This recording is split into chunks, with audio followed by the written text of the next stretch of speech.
जय Hind guys, class 10th का exercise 12.1 का पहला क्वेश्चन है। ऐसे दो घनों के आयतन 64 घन सेंटीमीटर है। इन घनों को सिरे से सिरे तक जोड़ने पर बनने वाले घनाभ का पृष्ठीय क्षेत्रफल ज्ञात कीजिए। तो जैसे आपको क्वेश्चन पढ़े वैसे ही आप एक शेप लीजिए, आकृति लीजिए। आकृति कैसी होनी चाहिए? घनाकार होनी चाहिए। ये आपकी आकृति घनाकार नजर आ रही है, ठीक है।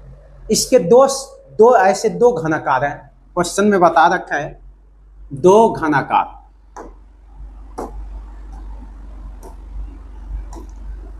दो घनाकार होना चाहिए। अभी तो हमने सिंगल लिया, एक और घन ले लेते हैं। ये दोनों घन ले लिए। इन घनों को सिरे से सिरे तक जोड़ने पर, इन घनों को सिरे से सिरे तक जोड़ने पे, इस घन को लिया के यहां पे जोड़ दिए। घन दो थे, उन घनों को जैसे ही एक पास हमने मिलाया तो किसमें कन्वर्ट हो गया? घनाभ के अंदर कन्वर्ट हो गया। ये चीज आप जानिएगा, घन की सभी भुजाएं लंबाई, चौड़ाई और ऊंचाई, लेंथ, ब्रेथ और हाइट सेम होती है, जबकि घनाभ में लंबाई, चौड़ाई और ऊंचाई अलग अलग होती है। जैसे ही हमने इस आकृति को एक पास मिलाया तो आपकी ये ऊंचाई में कोई डिफरेंस नहीं आया और चौड़ाई में कोई डिफरेंस नहीं आया। किसमें डिफरेंस आया? आपके लंबाई में। कैसे? अगर आपका ये 4 सेंटीमीटर है, ये भी आपका 4 सेंटीमीटर है चौड़ाई, अभी क्या है आपका ऊंचाई 4 सेंटीमीटर है। और इसमें हमने क्या किया, एक दूसरे घन को जैसे ही ले आके इसमें मिलाया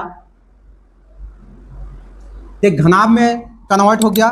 और घनाभ में कन्वर्ट होते ही इसकी भी क्या हुई, ये 4, ये भी 4, और ये क्या है 4, ठीक है। तो यहां से अब यहां से यहां तक की दूरी सीधे कितनी हो जाएगी? 8। तो कहा जा सकता है लंबाई आपकी 8 हो गई, चौड़ाई 4 हो गई और ऊंचाई भी 4 हो गई। परिवर्तन किसमें हुआ? सिर्फ लंबाई के अंदर परिवर्तन हुआ, जो घन से घनाभ में कन्वर्ट हुआ है। तो इस तरीके से चलते हैं, क्वेश्चन पे आप सॉल्व करते हैं क्वेश्चन को। ऐसे दो घनों के आयतन, घन का आयतन दे दिया है,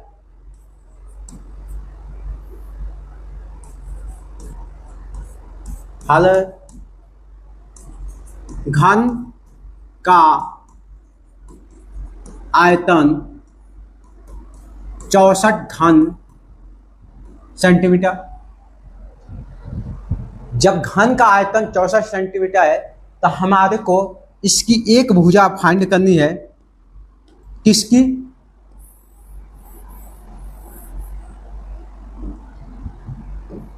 इस घन की, इस घन की एक भुजा फाइंड करनी है, क्योंकि यही आपका 64 घन सेंटीमीटर है, ये भी क्या है आपका 64 घन सेंटीमीटर है। क्योंकि दो घनाभ थे, दोनों घनाभों का आयतन अलग अलग, प्रत्येक घन का 64 घन सेंटीमीटर था। तो सबसे पहले हम इसकी एक भुजा फाइंड करेंगे। एक भुजा फाइंड करने के लिए घन का आयतन का फॉर्मूला होता है भुजा क्यूब, भुजा क्यूब। क्लियर हो गया? जब इधर से क्यूब हटाएंगे तो इधर आपका क्यूब आ जाएगा। अभी ये क्यूब के रूप में नहीं है, ये क्यूब के रूप में नहीं हो, ऐसे लगता है तो ये आपका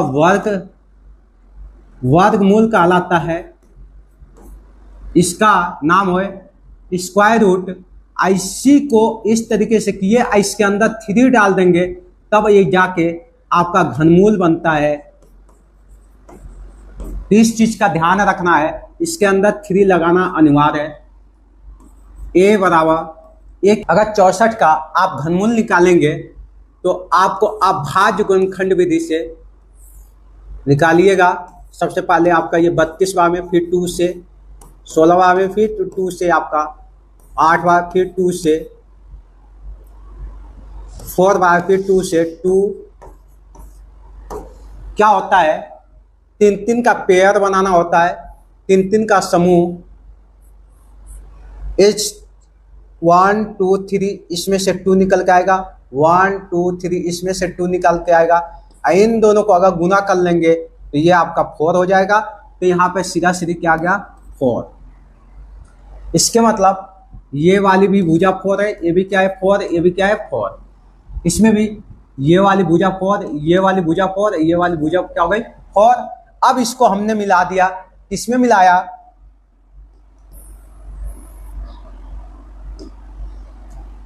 इस घन में मिलाएंगे। इस घन में मिलाते ही एक घनाभ में कन्वर्ट हो गया। घनाभ में कन्वर्ट होते ही ये आपकी लंबाई सीधे किस में कन्वर्ट हो जाएगी, 8 में हो जाएगी। 4 क्या हो गए 8। जबकि लंबाई में परिवर्तन हुआ, चौड़ाई और ऊंचाई में कोई परिवर्तन नहीं हुआ, तो ये लंबाई हो गई, ये चौड़ाई हो गई, ये ऊंचाई हो गई।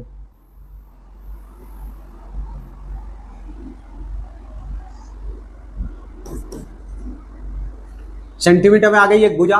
पूछा क्या है क्वेश्चन में, घनाभ का पृष्ठीय क्षेत्रफल, एक घनाभ बन गया है, लिखेंगे घनाभ का पृष्ठीय क्षेत्रफल होता है 2 कोष्ठक में लंबाई इंटू चौड़ाई, चौड़ाई इंटू ऊंचाई, ऊंचाई इंटू लंबाई।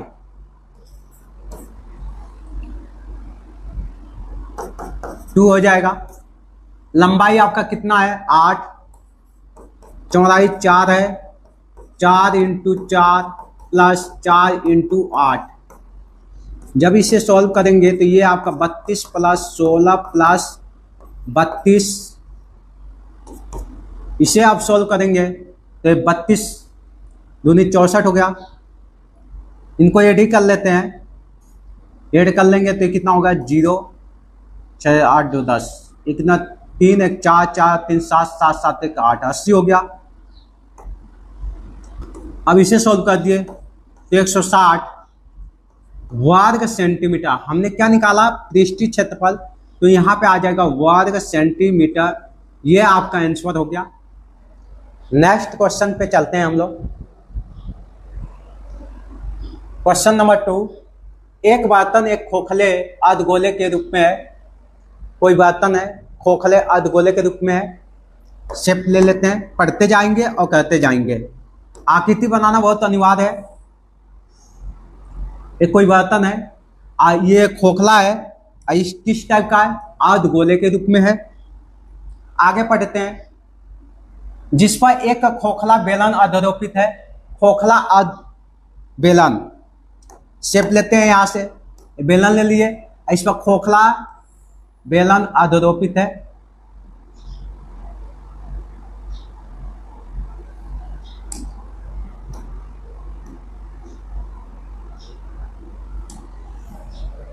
बेलन आ गया, अर्धगोले के ऊपर एक खोखला बेलन भी आ गया। आगे देखिए, अर्धगोले का व्यास 14 सेंटीमीटर है। अर्धगोले का व्यास,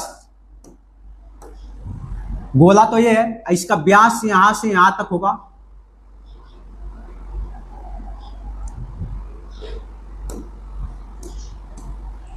व्यास आपका 14 सेंटीमीटर है।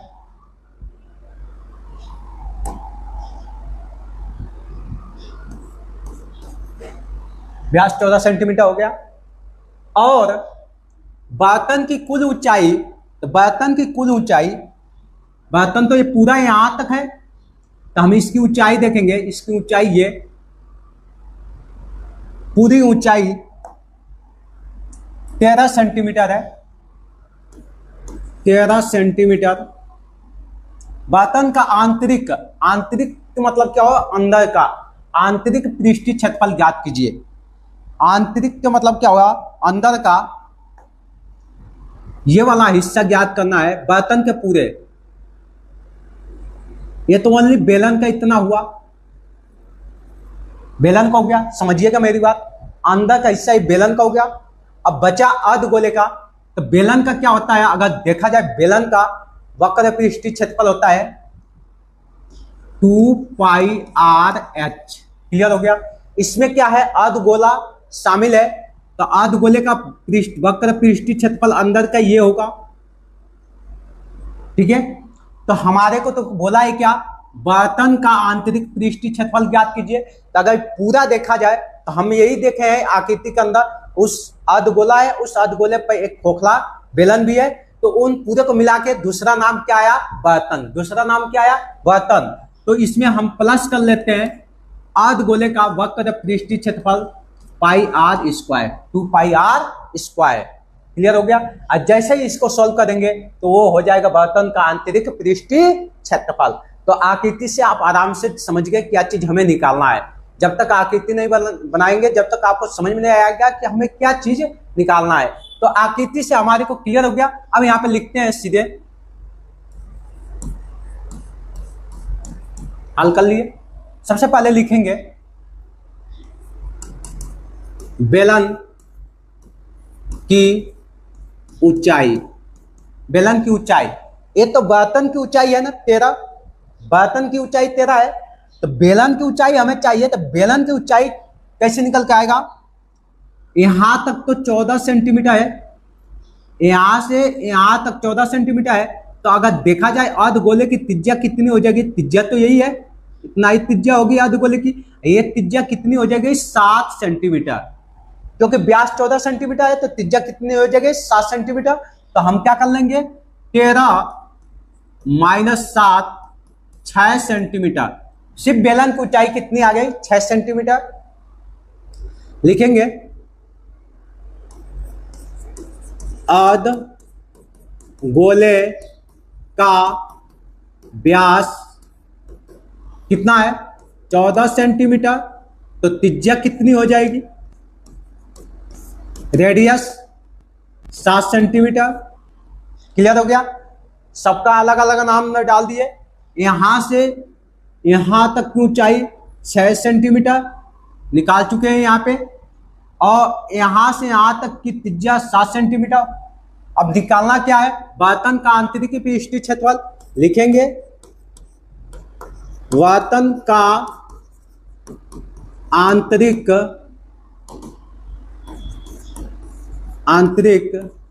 पृष्ठीय क्षेत्रफल। तो हमने तो बर्तन नाम दिया है, हमें इस बर्तन का आंतरिक पृष्ठीय क्षेत्रफल निकालने के लिए बेलन का वक्र पृष्ठीय क्षेत्रफल, बेलन का वक्र पृष्ठीय क्षेत्रफल CSA, curve surface area English में बोला जाता है, हिंदी में बोला जाता है वक्र पृष्ठीय क्षेत्रफल, प्लस अर्धगोले का। तो लिखेंगे अर्धगोले का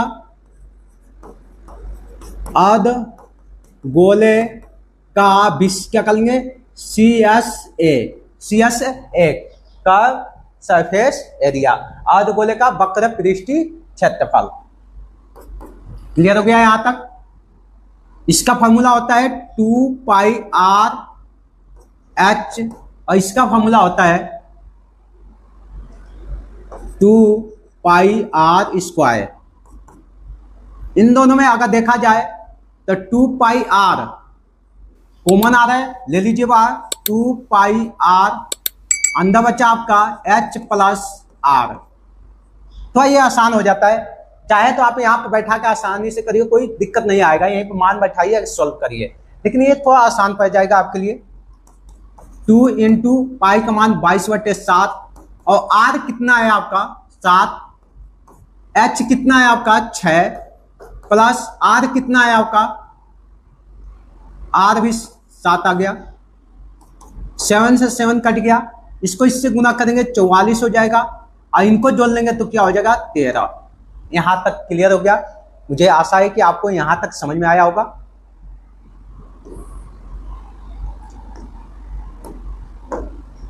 अब 13 को 44 में मल्टीप्लाई करेंगे तो 13 चौके 52 होता है, और 13 चौके 52, 52 और 5 57 वर्ग सेंटीमीटर। यह आपका आंसर हो जाएगा। तो बोला जा सकता है बर्तन का आंतरिक पृष्ठीय क्षेत्रफल 572 वर्ग सेंटीमीटर है। क्वेश्चन नंबर 2 आपका क्लियर हो चुका। क्वेश्चन नंबर 3 है, एक खिलौने की त्रिज्या 3.5 सेंटीमीटर वाले एक शंकु के आकार का है। तो एक शंकु ले लेते हैं, एक शंकु आ गया, शंकु के आकार का है, कोई खिलौना है, उसमें जो उसकी त्रिज्या वाले एक अर्धगोले पर आरोपित है। अब क्या है, ये जो शंकु है ये किस पे आरोपित है? अर्धगोले पे। किस पे? अर्धगोले पे। अर्धगोला ले लिए, ये आपकी अर्धगोला नजर आ रहा है। ऐसी पर क्या हुआ, इस शंकु को रख दिया गया है, तो ये एक खिलौना तैयार हुआ है। लेकिन इस खिलौने की त्रिज्या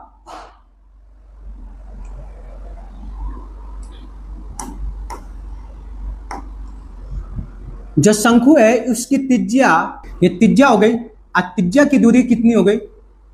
3.5 सेंटीमीटर। क्वेश्चन में दे रखा है शंकु की त्रिज्या, इसलिए शंकु की त्रिज्या।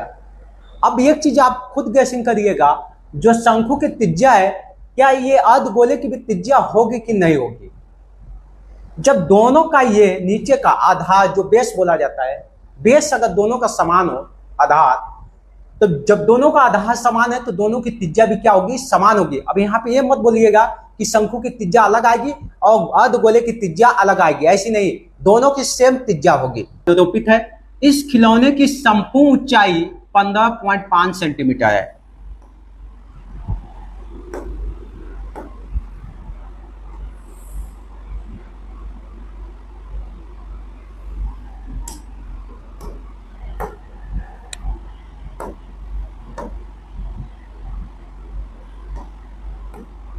देखा जाए इस खिलौने की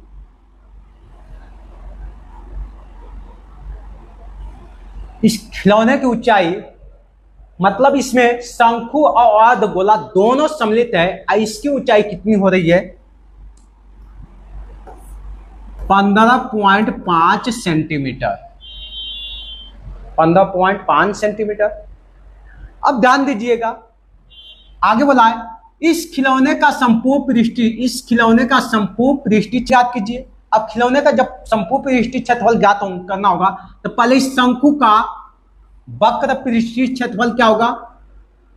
πr_l प्लस अर्धगोले का 2πr²। अब जब मैंने फॉर्मूला लिख लिया तो इस फॉर्मूले में देखो कि इस क्वेश्चन में पाई का मान पता ही है, आर का मान है इसके अंदर, आर तो बिल्कुल है, मैंने अभी बताया। शंकु की त्रिज्या और अर्धगोले की त्रिज्या दोनों क्या होगी? सेम होगी। तो इसकी त्रिज्या अगर देखा जाए कितना है? 3.5 सेंटीमीटर। ये लो, ये भी तो 3.5 सेंटीमीटर हो गई त्रिज्या अर्धगोले की। क्लियर हो गया? हाँ, अब ये एल आ गया, नया शब्द एल। एल का मतलब क्या होता है? लंबाई। लेकिन यहां पे जब आप शंकु की देखा जाएगा लंबाई, तो लंबाई ये होती है, ये तिर्यक जिसको बोलते हैं, ये वाली लंबाई होती है। और जबकि इसमें हमें ऊंचाई दिया है, इस शंकु में क्या दिया है? ऊंचाई। अगर सिर्फ इस शंकु की ऊंचाई निकाला जाए तो यहां से निकलेगा ऊंचाई, ये आपकी ऊंचाई हुई। ये कितना सेंटीमीटर है ये तो हमें भी पता नहीं, तो ये कैसे फाइंड करेंगे? पूरे आपको पता है यहां से यहां तक 15.5 सेंटीमीटर, तो सिर्फ यहां से यहां तक के लिए क्या करेंगे? 15.5 में से ये वाली त्रिज्या माइनस कर देंगे, किसका? अर्धगोले की। 3.5 ये आगे जाएगा आपका 12 सेंटीमीटर। इसके मतलब ऊंचाई कितनी हो गई? 12 सेंटीमीटर। किसका? शंकु की ऊंचाई 12 सेंटीमीटर हो गई। अब क्या होगा? एल हमें ये वाली ऊंचाई ज्ञात करनी पड़ेगी, तभी तो जाके एल बैठाएंगे। क्लियर? उसके बाद 2 पाई का मान पता ही है, आर का हमें मिल गया अर्धगोले में, तो सिर्फ हमको नया क्या चीज चाहिए? ये एल का मान निकालना होगा, तब जाके इस फॉर्मूले पर बैठा के और सोल्व करेंगे तो खिलौने का संपूर्ण पृष्ठीय क्षेत्रफल निकल के आएगा। तो सबसे पहले हम निकालेंगे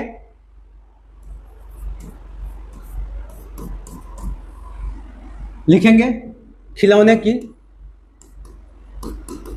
खिलौने की संपूर्ण ऊंचाई, टोटल ऊंचाई है यहां से यहां तक कितना है 15.5 सेंटीमीटर। तो हमें चाहिए किसका, सिर्फ हमें शंकु की ऊंचाई चाहिए। लिखेंगे यहां पे शंकु की ऊंचाई 15.5 माइनस 3.5, त्रिज्या अर्धगोले की त्रिज्या माइनस कर दिए, कितना हो जाएगा 12 सेंटीमीटर। आ गई शंकु की ऊंचाई। लिखेंगे अर्ध गोले की त्रिज्या 3.5 सेंटीमीटर। अब लिखेंगे शंकु की तिर्यक ऊंचाई। शंकु की तिर्यक ऊंचाई ज्ञात करने का फॉर्मूला होता है रूट के अंदर h square plus r square. h यहां से मिल जाएगा आपको शंकु का, और r यहां से मिल जाएगा। इसमें पुट करते हैं 12, इसके ऊपर स्क्वायर डाल दिए, प्लस 3.5 स्क्वायर कर लेंगे। अब इसे सोल्व करेंगे तो ये 144 हो जाएगा। 12 का स्क्वायर करेंगे तो 144 प्लस 35 का स्क्वायर करेंगे तो ये 12.25 हो जाएगा। अब इसे सोल्व करेंगे तो रूट के अंदर आ जाएगा आपका 6, 5, 156.25, और जब इसे सोल्व करेंगे तो ये हो जाएगा 12.5। जब 156.25 का स्क्वायर रूट निकालेंगे तो 12.5 सेंटीमीटर निकल के आ गया। अब लिखना होगा इस खिलौना में क्या क्या शामिल है। शंकु शामिल है और अर्धगोला शामिल है। तो लिखेंगे खिलौने का संपूर्ण पृष्ठीय क्षेत्रफल, शंकु का वक्र पृष्ठीय क्षेत्रफल CSA, curve surface area, plus अर्धगोले का CSA। इसको आप CSA हिंदी में लिखना चाहेंगे तो अर्धगोले का वक्र सरफेस एरिया। अगर इसका फॉर्मूला देखा जाए शंकु का वक्र पृष्ठीय क्षेत्रफल ज्ञात करने का फॉर्मूला तो हो जाएगा पाई आर एल प्लस अर्धगोले का क्या होगा 2 पाई आर स्क्वायर। क्लियर हो गया पाई। अब आप इसमें कॉमन ले सकते हैं आराम से, कोई दिक्कत नहीं। पाई आर, यहां भी पाई आर, तो कॉमन क्या आ जाएगा आपका पाई आर कॉमन आ गया। अंदर बचा क्या एल प्लस 2r, ये बच गया। पाई आर का मान 22/7 हो गया। पाई का मान आर का मान आ गया 3.5। ब्रैकेट के अंदर एल की वैल्यू कितनी निकल के आई है 12.5। यही तो एल की निकल के आई है तिर्यक ऊंचाई। इसको हम शंकु की तिर्यक ऊंचाई को सीधा सीधी एल बोल सकते हैं। एल का मान हो गया 12.5, 2 और आर कितना है 3.5, जो शंकु का आधार बेस जिसको बोला जाता है, अर्धगोले का भी बेस जिसकी त्रिज्या दोनों की क्या है सेम है, इसलिए हमने डाल दिया।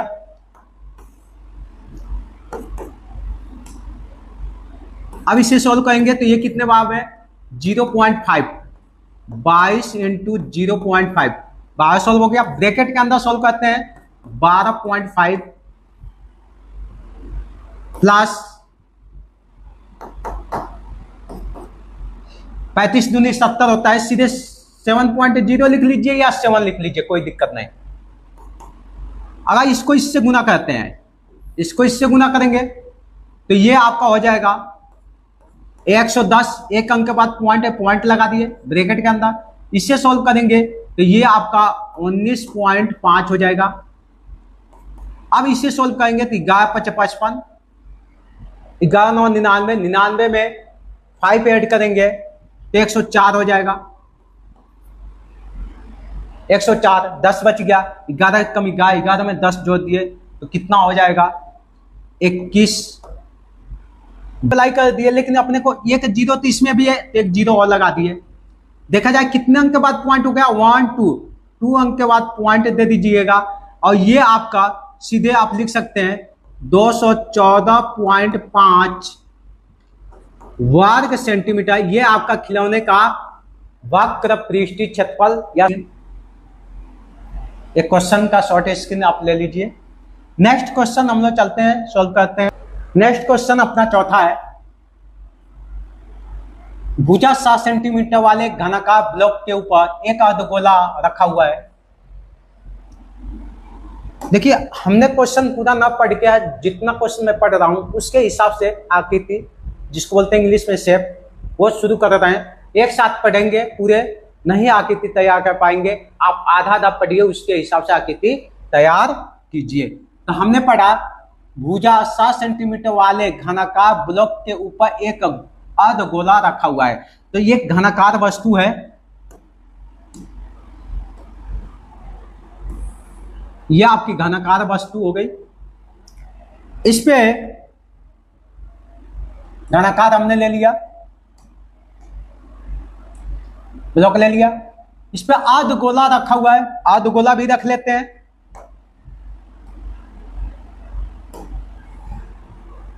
लेकिन वो अर्धगोला अंदर की तरफ हो रहा है कि ऊपर से हो रहा है?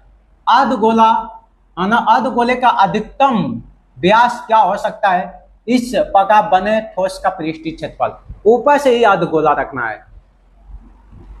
यहां पे तैयार कर लेते हैं हम। अर्धगोला हमने ले लिया। अब क्या करेंगे, ये आपका घनाकार वस्तु हो गई, ये क्या हो गया अर्धगोला हो गया। इस अर्धगोले को क्या किए, इसके ऊपर रखना है।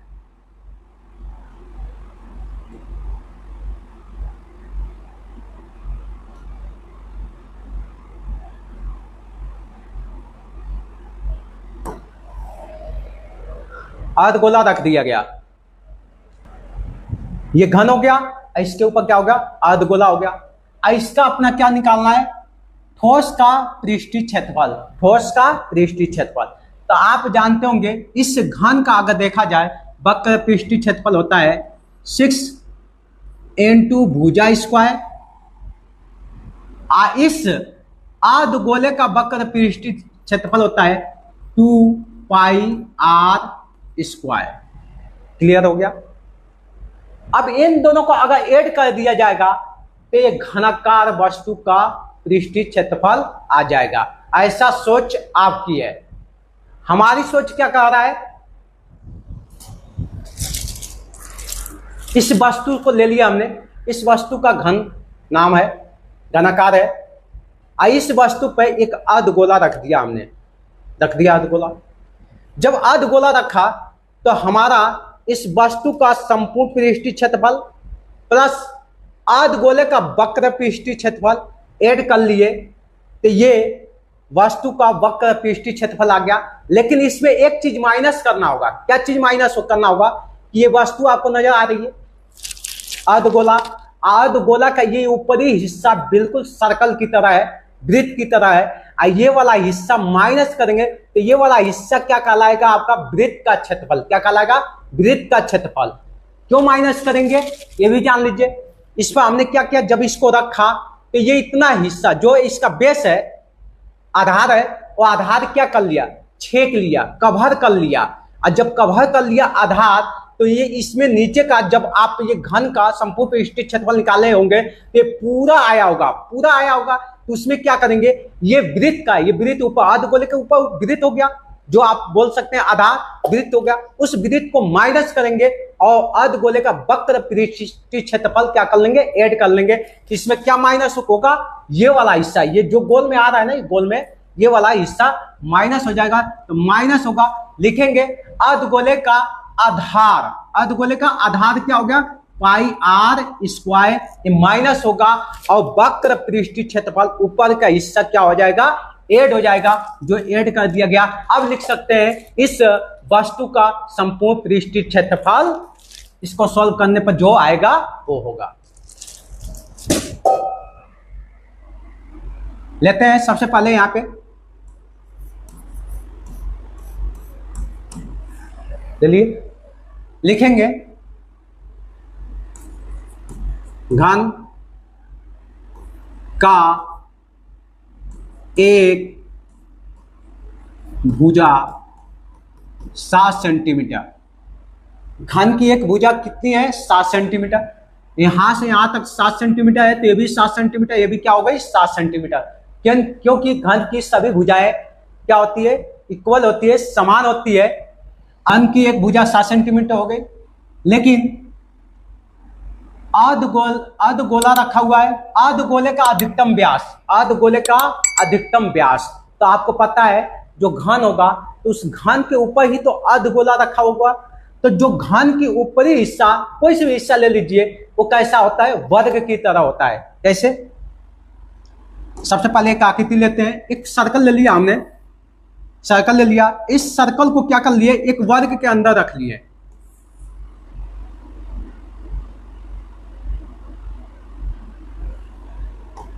इस सर्कल को हमने क्या कर दिया? एक वर्ग के अंदर रख लिया। इस वर्ग के अंदर आ गया तो जब आप घन का ऊपरी हिस्सा देख रहे हैं वो भी तो एक वर्ग की तरह होगा, और उसके ऊपर जैसे ही अर्धगोला रखे तो ये क्या हुआ? एक सर्कल की तरह घेर लिया, एक वृत्त की तरह घेर लिया। गोला तो ऊपर ऐसे आएगा, लेकिन नीचे का हिस्सा जो आधार है वो तो आपका वृत्त ही नजर आएगा। अब एक चीज बताइए, जब आपको दे रखा है क्वेश्चन में भुजा 7 सेंटीमीटर, तो इसकी भुजा आपको 7 सेंटीमीटर हो गया, तो इस गोले का व्यास क्या होगा? इस वृत्त का व्यास क्या होगा?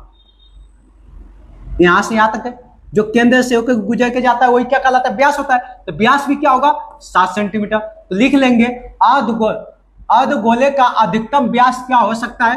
तो लिखेंगे अर्धगोले का अधिकतम व्यास, जिसको डायोमीटर बोल सकते हैं, 7 सेंटीमीटर। लिख लिए? हाँ, इसी पर त्रिज्या भी जान लें, क्योंकि इसमें जब हम सोल्व करेंगे तो इसमें त्रिज्या की भी जरूरत है।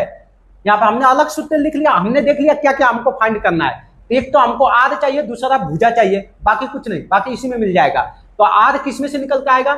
इसी अर्धगोले का अधिकतम व्यास 7 सेंटीमीटर हो गई, तो त्रिज्या इसकी तुरंत आधी कर देंगे तो 7/2 सेंटीमीटर। त्रिज्या भी 7/2 सेंटीमीटर आ गया। अब सीधा सीधी निकाल लेंगे। क्या निकालेंगे? बने ठोस का पृष्ठीय क्षेत्रफल, बने ठोस का पृष्ठीय क्षेत्रफल लिखेंगे।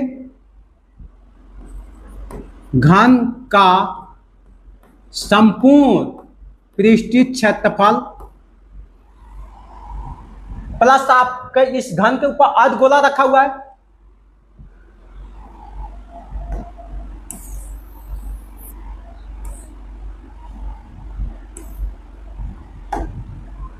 प्लस अर्धगोले का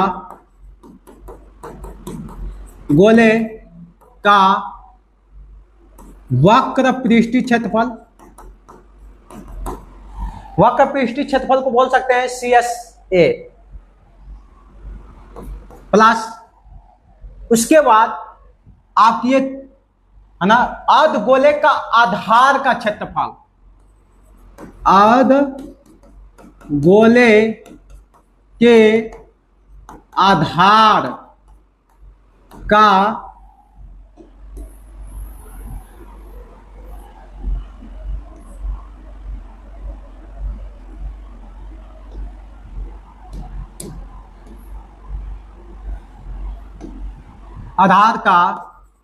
क्षेत्रफल।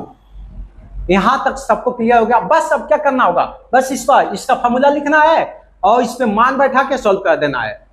अब कुछ नहीं रहा, यहां से कलर भी चेंज कर दिए। ये लो, घन का संपूर्ण पृष्ठीय क्षेत्रफल क्या होता है? 6 भुजा स्क्वायर प्लस अर्धगोले का, किसका? अर्धगोले का वक्र पृष्ठीय क्षेत्रफल होता है 2 पाई r स्क्वायर माइनस अर्धगोले का आधार का क्षेत्रफल। तो जो वृत्त होती है वो वृत्त का ही क्षेत्रफल लिख दो, वो अर्धगोले का हो जाएगा। तो वृत्त का क्षेत्रफल क्या होता है? पाई r स्क्वायर। क्लियर हो गया? अब 6 भुजा कितनी है आपकी? 7 सेंटीमीटर। इसके ऊपर स्क्वायर डाल दिए प्लस 2 पाई का मान 22/7, आर कितना है 7/2 इंटू 7/2, यहां तक बैठा लिए। अब माइनस कर लेंगे 22/7, 22/7 हो गया, आर कितना है 7/2, 7/2। हमने 2 बार क्यों लिखा, क्योंकि इसके ऊपर स्क्वायर लगा हुआ है।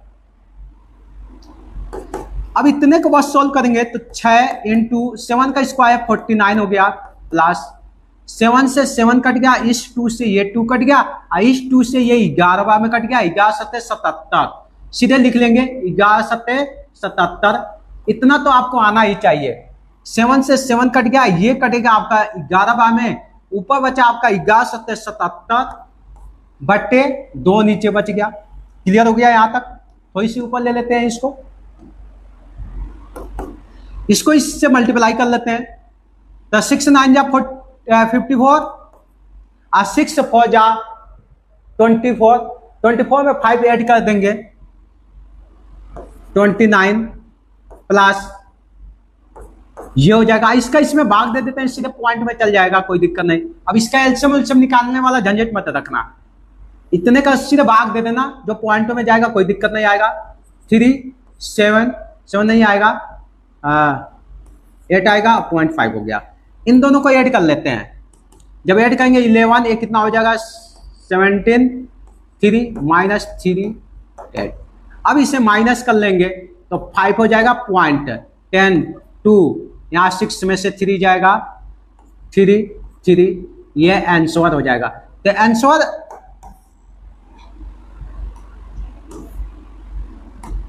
इसको लिखेंगे वर्ग सेंटीमीटर। अब जाके ये आंसर हो गया। किसका आंसर हो गया,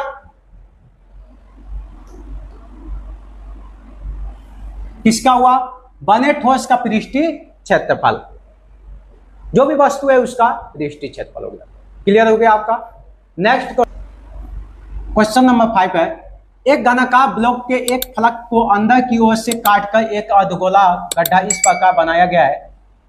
तो सबसे पहले आपको बोल दिया घनाकार,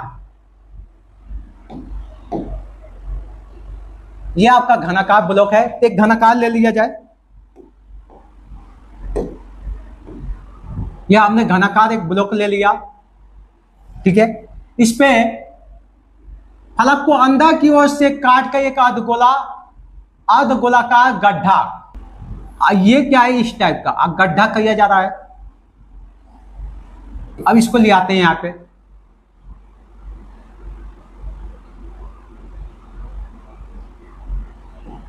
अर्धगोलाकार गड्ढा कर दिया गया अंदर की तरफ, बाहर की तरफ नहीं, अंदर की तरफ। जब अंदर की तरफ गड्ढा किया गया तो ये क्या हुआ,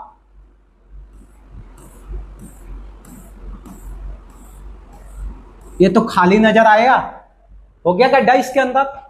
आगे देखते हैं कि अर्धगोले का व्यास घन के एक किनारे के बराबर है। अर्धगोले का व्यास, जो अर्धगोला इसमें रखा गया है उसका व्यास इसके किनारे के बराबर है। तो अगर इसका किनारा अगर एल ले लिया जाए, एल है, इसका किनारा क्या है एल, हमने ले लिया। इसके बराबर क्या है, इसका व्यास है। तो एक अर्धगोला हमने ले लिया, बाहर से ले,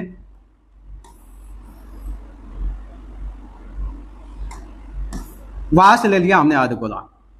अब इसका एक किनारा इसके व्यास के बराबर है, तो ये भी क्या होगा एल।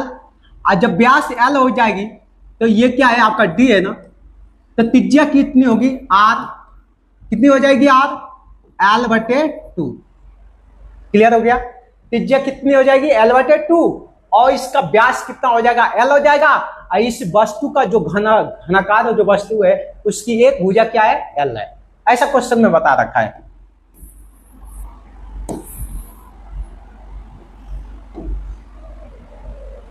घन के किनारे के बराबर है, शेष बचे ठोस का पृष्ठीय क्षेत्रफल ज्ञात कीजिए। जब इस, अच्छा एक चीज आप समझिएगा,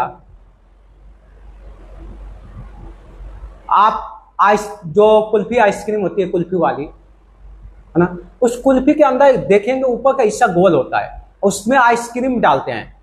आइसक्रीम अगर उसमें का सिर्फ आइसक्रीम खा लीजिएगा तो अंदर से खोखला नजर आएगा कि नहीं आएगा, आएगा। उसी तरह से इसमें से जब ये गड्ढा कर दिया गया तो ये वाला मटेरियल तो बाहर निकल गया, ये वाला मटेरियल तो बाहर निकल गया, बचा ये, ध्यान दीजिएगा विशेषकर, क्योंकि ये अपना समझना बहुत अनिवार्य है, जब समझेंगे तभी निकालेंगे।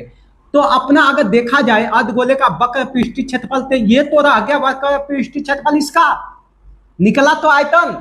निकालने के लिए अलग अलग लेके हम वस्तु एक बार समझ लें। एक हमने घन ले लिया, अब मैं बोलूं इस घन का पृष्ठीय क्षेत्रफल क्या होगा, तो आप तुरंत तो बोलेंगे 6 भुजा स्क्वायर, ये हो गया।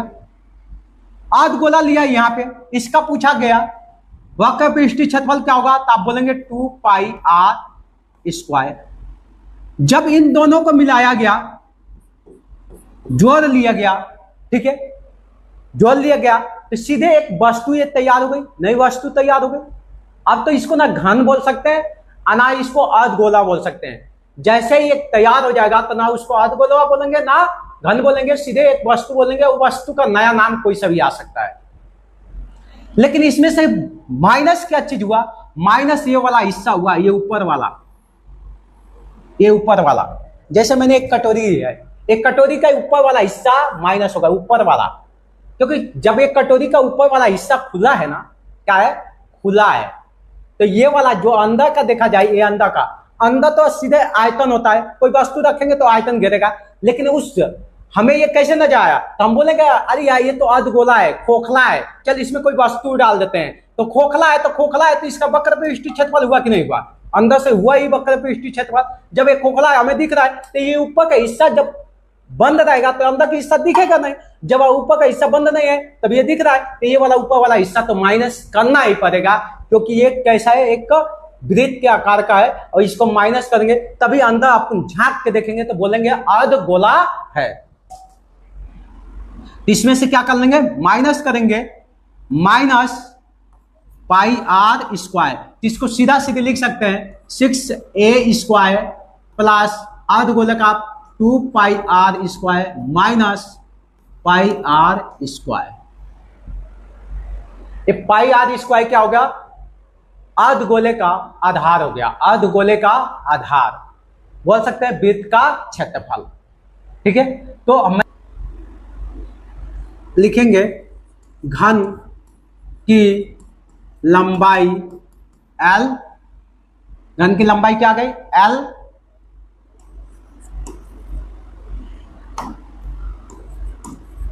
अर्धगोले का व्यास L, तो त्रिज्या हो जाएगी L/2। अब लिखेंगे शेष बचे ठोस का पृष्ठीय क्षेत्रफल।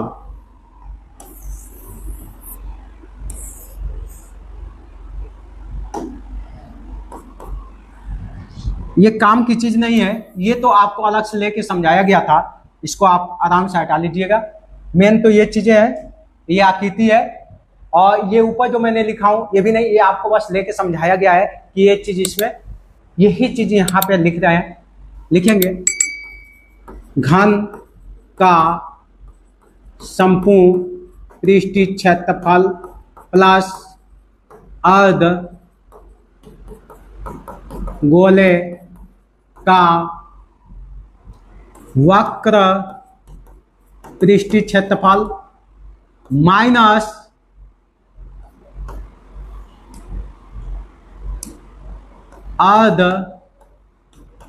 अर्धगोले का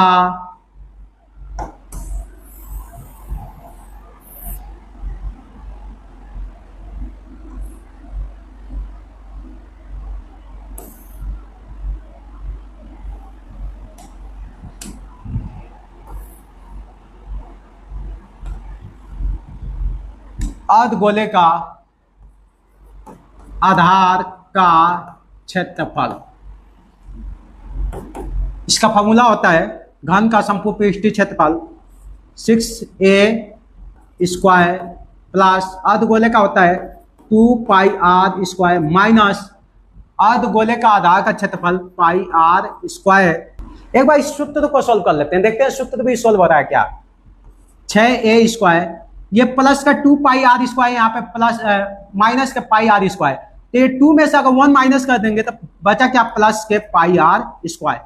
आराम से सोल्व हो गया, इतना लंबा जाने की जरूरत नहीं है।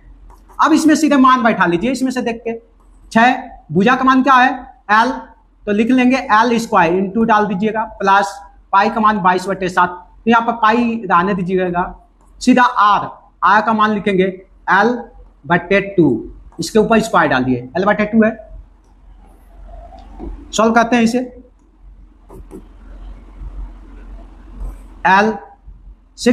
l² प्लस इन दोनों का अगर सोल्व करेंगे तो क्या होगा, पाई l²/4। क्लियर हो गया यहाँ तक। इसके नीचे कुछ नहीं, एक है, एलसीएम ले लेंगे, क्या हो जाएगा 4, ये आपका 24l² प्लस पाई l²। यहाँ तक क्लियर हो गया। इसमें देख लेंगे आपका l², यहाँ भी l² तो कॉमन आ जाएगा, आप ले लीजिए यहाँ पे l² ब्रैकेट में 24 प्लस के पाई, अब बट्टे क्या कर लेंगे 4। इस 4 को अगर यहाँ लगाना चाहते हैं तो लगा सकते हैं, नहीं तो यहाँ भी रख सकते हैं, कोई दिक्कत नहीं। इससे अगर और आगे सोल्व करना चाहते हैं तो इसको 4 भी इसके नीचे लगा लीजिए, तो ये क्या हो जाएगा आपका 1/4, इसमें से ऊपर से 1 नीचे से 4 कॉमन आ जाएगा, और यहाँ पे l², अंदर क्या बचा 24 प्लस 5, ये आपका क्या हो जाएगा घन वर्ग सेंटीमीटर। ये आंसर हो गया आपका, आंसर हो गया। तो इस तरह से आपका क्वेश्चन नंबर 5 सॉल्व हो गया, और आप देखे होंगे इस तरीके से कैसे सॉल्व किया गया है। बस आप थोड़ा सा भी आप कोशिश करेंगे, क्वेश्चन कोई टफ नहीं है, बिल्कुल इजी है। आप सॉल्व करने का सोचिए, अपना सोचने की जरिया बदल दीजिए, किस तरीके से सोच रहे हैं देखिए। आप जब नेगेटिव सोचेंगे तो सॉल्व ही नहीं होगा, उसके ठीक अपोजिट सोचते चलिए, एक एक स्टेप सोचिए और सॉल्व करिए। नेक्स्ट क्वेश्चन नंबर 6 है, दवा का एक कैप्सूल, दवा है उसका एक कैप्सूल एक बेलन के आकार का है, बेलन के आकार का है। तो सबसे पहले एक बेलन ले लेते हैं,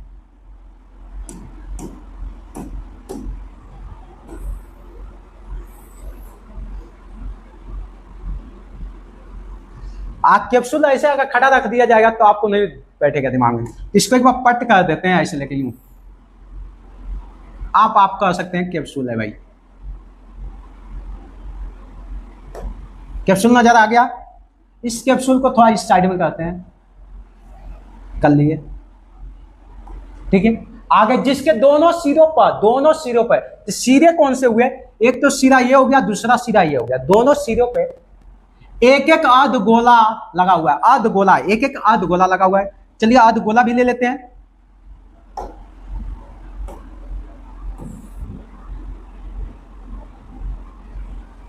और इसी हिसाब से ले लेते हैं, एक और 2 ले लिए, 2 मिल गया।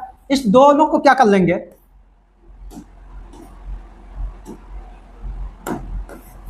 नचा लेते हैं इसको, ये हाँ, अभी ले आके इस पे लगा दिए।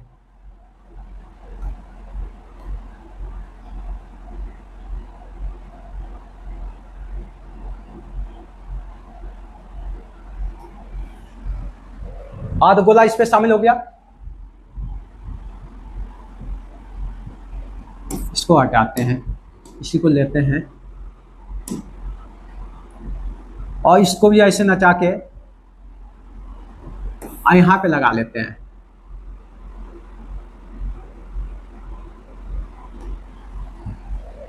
दोनों सिरे पे लगा लिए,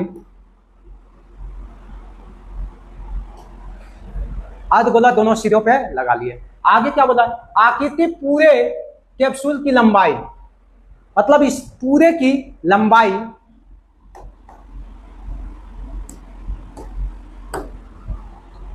यहां से यहां तक की लंबाई,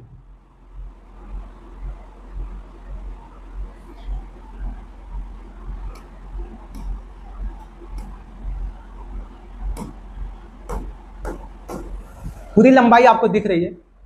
ये लंबाई 14 mm है, 14 mm। मतलब इसके अंदर आप ये चीज कर सकते हैं कि एक बेलन था,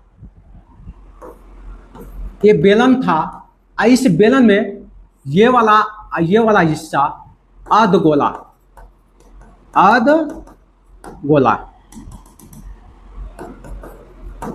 अर्धगोला शामिल है। हो गया, अर्धगोला शामिल है, एक बेलन है, दो अर्धगोला शामिल है। उसके बाद उसका व्यास 5 mm, व्यास कितना है 5 mm, यहां से यहां तक का कितना है 5 mm, व्यास 5 mm है, 5 mm है, तो आप कह सकते हैं त्रिज्या कितनी होगी 5/2 mm, 5/2। तो आप ये चीज बताइए, सिर्फ बेलन की ऊंचाई कितनी होगी जब दोनों तरफ यहां से यहां तक त्रिज्या कहलाएगी था, यहां से यहां तक तो व्यास कहलाया, यहां से यहां तक क्या कहलाया व्यास, लेकिन इसको इतना मैंने खींच दिया तो ये क्या कहलाया आपकी त्रिज्या। त्रिज्या कितनी हो गई 5/2, और 5/2 को क्या बोलते हैं 2.5। यहां से यहां तक की आपकी त्रिज्या हो गई, ये क्या होगी 2.5। अब 2.5 मतलब 2.5 को ऐड कर लिए तो सीधे 5 हो जाएगा, और इसमें इधर ये भी याद है तो 2.5 इसमें शामिल है, 2 पॉइंट इसमें शामिल है, किसमें बेलन के अंदर, तो सिर्फ बेलन की मतलब यहां से यहां तक की दूरी,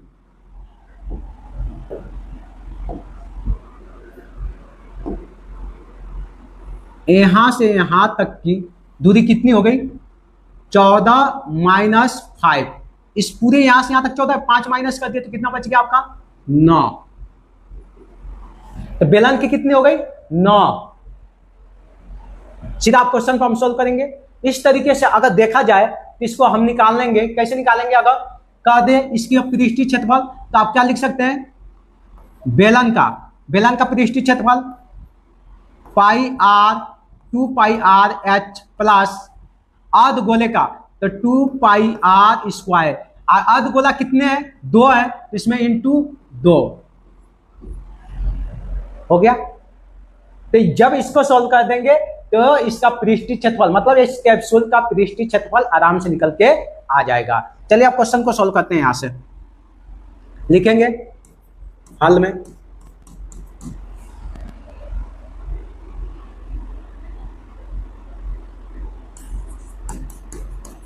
कैप्सूल की संपूर्ण लंबाई 14 सेंटीमीटर। तब लिखेंगे इसमें बेलन शामिल है, तो लिखेंगे बेलन की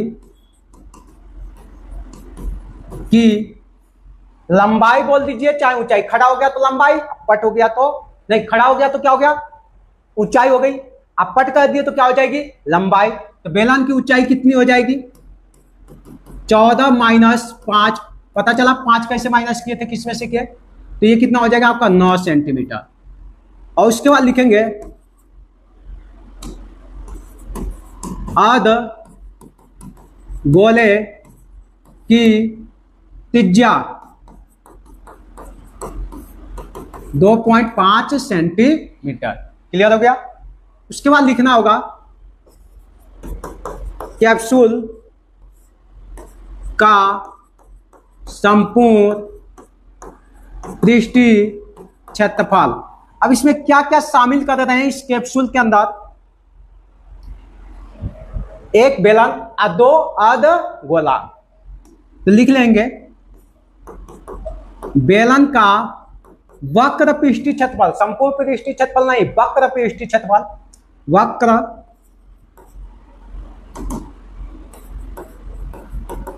पृष्ठीय क्षेत्रफल प्लस अर्धगोले का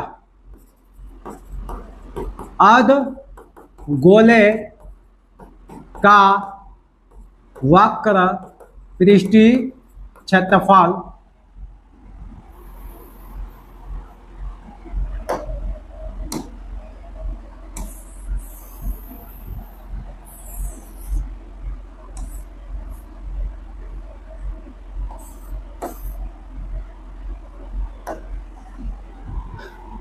इसमें किससे मल्टीप्लाई कर देंगे 2 से, क्योंकि अर्धगोला कितने हैं 1 2 इंटू 2 कर लिए, इसको ब्रैकेट में डाल दिया। अब ये फार्मूला तो लिख रखा हूं, यही तो फार्मूला लिखा हो, इस फार्मूले को यहां पे पुट कर दिया। देखिए बेलन का वक्रपृष्ठीय क्षेत्रफल 2 पाई आर एच, अर्धगोले का वक्रपृष्ठीय क्षेत्रफल 2 पाई आर स्क्वायर इंटू एच। अब इस पर मान बैठाते हैं, 2 पाई का मान 22/7, आर कितना है आपका 2.5, एच कितना है 9, प्लस ब्रैकेट में 2 22/7, आर क्या होगा 2.5 इंटू 2.5, ठीक है। और इसमें n2 क्या कर लेंगे 2। क्लियर हो गया यहां तक।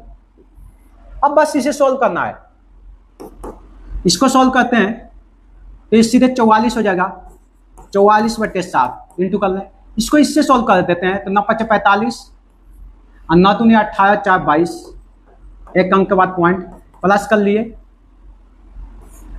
जब ब्रैकेट में ही लगा लेते हैं कोई दिक्कत नहीं। अब इसको भी कर लेते हैं, ये 44/7, इसको भी कर लेते हैं। अगर 25 का 25 दूनी 50, अब 50 को क्या कर लेते हैं इस 25 में मल्टीप्लाई कर लेते हैं तो सीधे हो जाएगा। देखो इसको इससे पहले हमने मल्टीप्लाई कर लिया, कितना बन गया 50 हो गया, 50 हुआ तो एक अंक के बाद पॉइंट आ गया इसमें, तो जीरो का कोई मतलब नहीं, सिर्फ 5 को फिर 25 से मल्टीप्लाई कर देंगे तो 125 हो जाएगा, 125 एक अंक के बाद पॉइंट डाल दीजिए। ये इतना कवर हो गया, इतना ये क्लियर हो गया।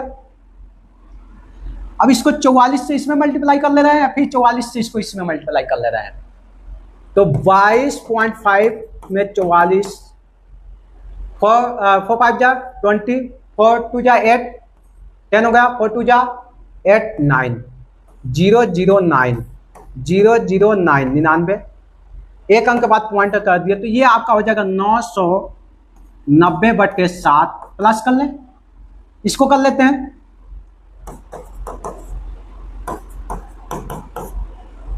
4 5 जा 20, 4 2 जा 8, 10, 4 1 जा 4, 5 005, जब इसे ऐड करेंगे इतना हो गया। तो आपका ये एक अंक के बाद पॉइंट इसमें भी दे देंगे तो आपका ये सीधे कितना आ जाएगा 550/7। जब आधार समान हो, दोनों का हार समान है, ऊपर की संख्या ऐड कर लेते हैं सीधा सीधी, 990 + 590, जब ऐड करेंगे इससे तो ये कितना हो जाएगा 0 14 15/7, 7 दूनी 14 और 7 दूनी 14 0। तो ये आप जब सॉल्व करेंगे तो इतना वर्ग सेंटीमीटर, यही आपका आंसर हो गया 220। मतलब इस कैप्सूल का पूरा वक्रपृष्ठीय क्षेत्रफल हुआ 220 वर्ग सेंटीमीटर। क्वेश्चन नंबर 7 है, कोई तंबू एक बेलन के आकार का है। ये हमने तंबू ले लिया, ये तंबू बेलन के आकार का है जिस पर एक शंकु आधारोपित है। मतलब इस बेलन पे क्या है, एक शंकु आधारोपित है, शंकु भी ले लेते हैं।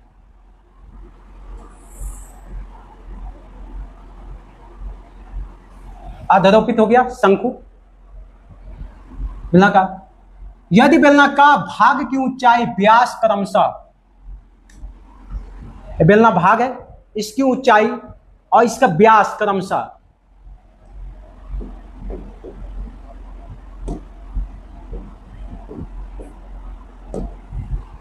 ऊंचाई, बस इतनी ऊंचाई, इतनी ऊंचाई और व्यास बोला है, ये व्यास,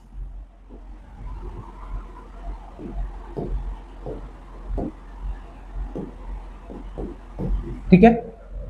सिर्फ बेलन की ऊंचाई और बेलन का व्यास, बेलनाकार भाग की ऊंचाई, बेलनाकार भाग है इसकी ऊंचाई और व्यास, ऊंचाई कितना है आपका 2.1 मीटर में है तो मीटर डाल दिए, और 4 mm व्यास, तो ये तो त्रिज्या हमने खींच लिया है, ये हमने त्रिज्या खींच लिया इसको,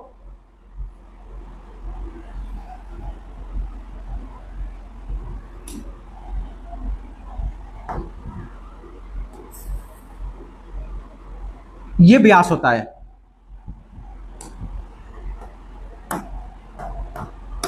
ये व्यास हो गया, और ये व्यास आपका 4 मीटर है, 4 मीटर। आगे बढ़ते हैं। तथा शंकु की तिर्यक ऊंचाई, शंकु है, ये ऊपर शंकु है, इसकी तिर्यक ऊंचाई इसको बोला जाता है, पता है आपको। ये कितना है आपका 2.8 मीटर। आगे, तो इस तंबू को बनाने में प्रयुक्त कैनवास का क्षेत्रफल ज्ञात कीजिए। इसके मतलब कौन सा हिस्सा आपको फाइंड करना है, इसी पे आप कैनवास लगाएंगे। ये वाला हिस्सा फाइनल करना है। तो ये क्या हुआ, बेलन और शंकु को ऐड किया गया है, बेलन और शंकु को ऐड किया गया है। तो हम क्या कर लेंगे, बेलन का वक्र पृष्ठीय क्षेत्रफल और शंकु का वक्र पृष्ठीय क्षेत्रफल याद कर लेंगे। तो लिख लेंगे बेलन का वक्र पृष्ठीय क्षेत्रफल 2πrh और शंकु का वक्र पृष्ठीय क्षेत्रफल होता है πrl। क्लियर हो गया। आगे पढ़ते हैं। तथा साथ ही 500 प्रति वर्ग मीटर की दर से इसमें प्रयुक्त कैनवास की लागत ज्ञात करना है। लागत मतलब क्या हुआ, कितने रुपए खर्च हुए, उसके बाद बोला है, बस इतना है। सीधा सीधी लिखते हैं हल, लिखेंगे बेलन की ऊंचाई 2.1 मीटर, बेलन की त्रिज्या, व्यास तो दे रखी है 4, तो त्रिज्या हो गई 2 मीटर,